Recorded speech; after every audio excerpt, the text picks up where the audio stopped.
है दोस्तों, चाइना की फिर एक बार इंडियन ओशन रीजन में बहुत बड़ी जीत हुई है, क्योंकि जो प्रो चाइना गवर्नमेंट है मालदीव्स की, उसने फिर से एक बार प्रेसिडेंट मोहम्मद मोइजू ने फिर से एक पार्लियामेंट्री इलेक्शन इस बार जीत लिया और भी भारी बहुमत साथ। पार्लियामेंट्री इलेक्शन जो अभी 2024 में हुए हैं, इससे पहले वो एक और इलेक्शन जीत चुके हैं जो उनकी प्रेसिडेंशियल इलेक्शन था। आपने ये देखा होगा कि 2023 में जो इलेक्शन हुए थे उसमें मोहम्मद मोइजू ने अपने ओपोनेंट को हरा दिया था, जो इब्राहिम मोहम्मद सोलेह हैं। वो बेसिकली न्यूट्रल लीडर थे जो अब इंडिया को फेवर करते थे, और मोइजू ने उनको 2023 में हराया था।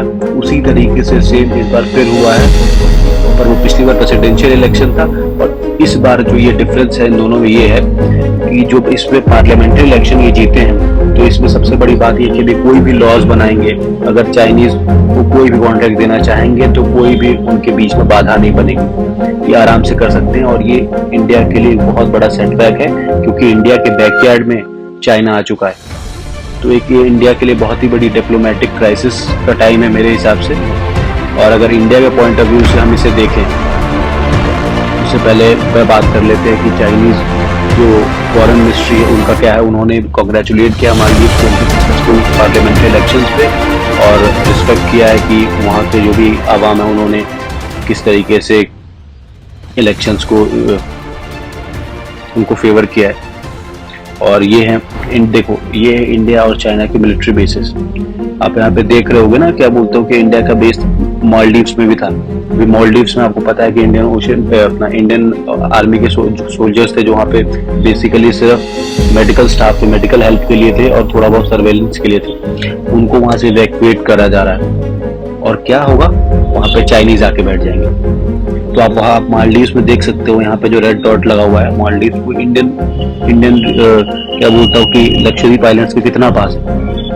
तो बेसिकली ये हो जाएगा कि इंडिया बिल्कुल बैकयार्ड में चाइना आ जाएगा, और इंडिया की कोई भी जो भी वेसल्स होंगे, जो भी नेवी की मूवमेंट है, कार्गो की मूवमेंट है, उस सबको ट्रैक कर सकते हैं आप। और उसके अलावा यहाँ पे देखो, चाइना की जितनी भी रेड डॉट्स हैं वो चाइना की बेसिस है जो इंडिया का राउंड है। तो आप ये देख रहे होगे चाइना के, ये लिखा आ रहा ना, आप ऊपर देखो, China string of pearl.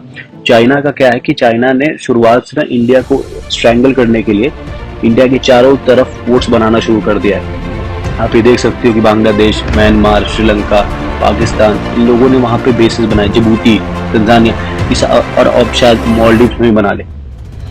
India उसको काउंटर कर रहा है, उसकी बात भी करते हैं। देखो, जैसे चाइना ने स्ट्रिंग ऑफ पर्ल्स बनाया ना, तो इंडिया ने इसका जो जवाब दिया है, जवाब ये है कि इंडिया ने भी उनके साथ, इंडिया ने भी एक अपना बनाया है, उसका नाम क्या बोलता हूँ कि डायमंड नेकलेस है।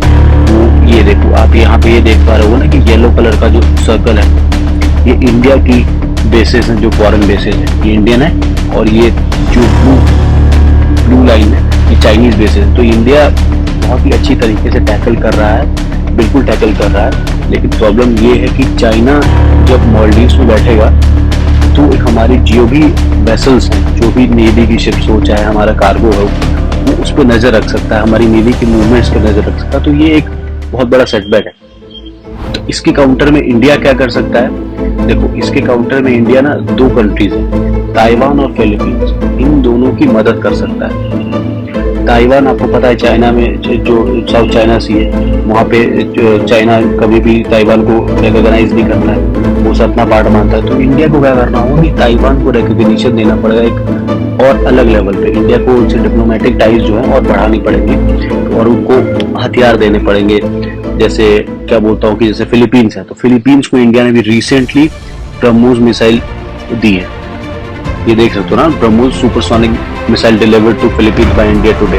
बेसिकली 2022 में इन दोनों का डील हुआ था, और जो इनका जो नेवल वेरिएंट है ब्रह्मोस का, जो सबमरीन्स और शिप से फायर होता है, वो इंडिया ने सप्लाई किया है इसको फिलीपींस को। तो इंडिया को बेसिकली इन लोगों से अपने डिप्लोमेटिक टाइज बढ़ाने होंगे to counter China in the Maldives, क्योंकि अगर इंडिया ने अगर बैलेंस इन चेक नहीं रखा तो बहुत प्रॉब्लम इंडिया के लिए हो जाएगी, क्योंकि चाइना ऑलमोस्ट इंडिया के बैकयार्ड में आ गया। देखो, मैं और भी प्रॉब्लम्स आपको शेयर करता हूँ इंडिया जो फेस कर रहा है। अभी देखो, बांग्लादेश हो गया, नेपाल है, भूटान है, एंड इवन श्रीलंका। तो इंडिया बहुत बड़ा प्रॉब्लम फेस कर रहा है। सबसे बड़ी बात देखो, प्रॉब्लम मैं आपको बताता हूँ। सबसे पहली बात, श्रीलंका का जो हम्बनटोटा पोर्ट है वो चाइना के अंडर आ गया है, चाइना ने उसको लीज पर ले लिया है। भूटान में आपने रिसेंटली देखा था कि इंडिया का वहाँ डोकलाम वाला कंडीशन अभी हुआ था, वहाँ पे ट्राई जंक्शन पे हुआ था, वहाँ पे भी भूटान ने इंडिया को सपोर्ट नहीं किया था।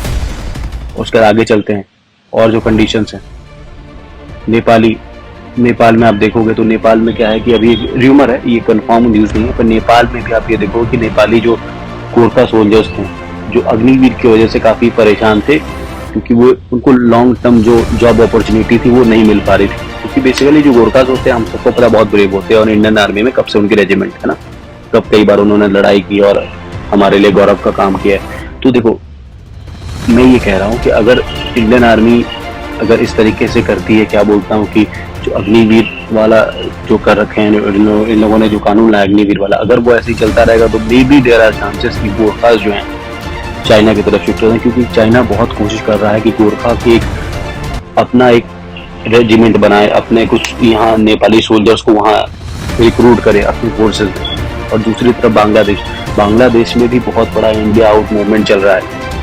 अभी खैर शेख हसीना वाजिद जो है, जो वहाँ की अभी पीएम है, करंट पीएम है, वो बेसिकली प्रो इंडिया है, लेकिन उनका जो ओपोजिशन है वो बिल्कुल क्या बोलता हूँ कि अगेंस्ट इंडिया, वहाँ पर भी चाइना यही काम कर रहा है। तो देखो इंडिया के लिए भी बहुत सारी चैलेंजेस हैं, क्योंकि आप देख सकते हो नेपाल में, भूटान में, श्रीलंका में आपको पता है कि पाकिस्तान से हमारी नहीं बनती है, हमारी डिप्लोमेटिक टाइज बिल्कुल नहीं है पाकिस्तान से। तो अगर चारों तरफ से हमें अगर इतनी प्रॉब्लम्स रहेंगी, ऊपर से मॉलडीव्स में वहाँ पर भी चाइना ने अपनी अगर इनकेस अभी बेसिस बना ही लेगा वो, क्योंकि उसने पैक्ट साइन किया है मॉलडीव्स के साथ, तो अगर इस कंडीशन में ऐसा रहता है तो इंडिया के लिए बहुत प्रॉब्लम्स होंगी। इंडिया को उसको टैकल करना पड़ेगा। इंडिया का जो अपना जो डायमंड नेकलेस वाला स्ट्रेटेजी है उसको इंडिया को और इनहेंस करना पड़ेगा, और कंट्रीज में इंडिया को अपने बेसिस बनानी पड़ेगी, और कंट्रीज के साथ डिप्लोमेटिक टाइज को एक अगले स्तर पे ले जाना पड़ेगा। और इंडिया को ये सोचना पड़ेगा कि इंडिया के पास ऑप्शंस क्या हैं और उस पर जल्दी वर्क करना है, क्योंकि चाइना दिन प्रतिदिन इंडिया के बैकयार्ड में आ रहा है। और इंडियन ओशन, आप ये समझो ना, इंडियन ओशन क्या मतलब, अगर वो इंडियन ओशन दैट मीन्स कि डोमिनेटेड बाय इंडिया, अगर इंडियन ओशन में इंडिया ही डोमिनेट नहीं करेगा तो फिर फायदा क्या है उसका नाम इंडियन ओशन होगा। अगर आप अपने बैकयार्ड में, अपने घर के दरवाजे पे आसपास में आप कुछ नहीं कर सकते तो आपका फायदा क्या वहाँ रहने का।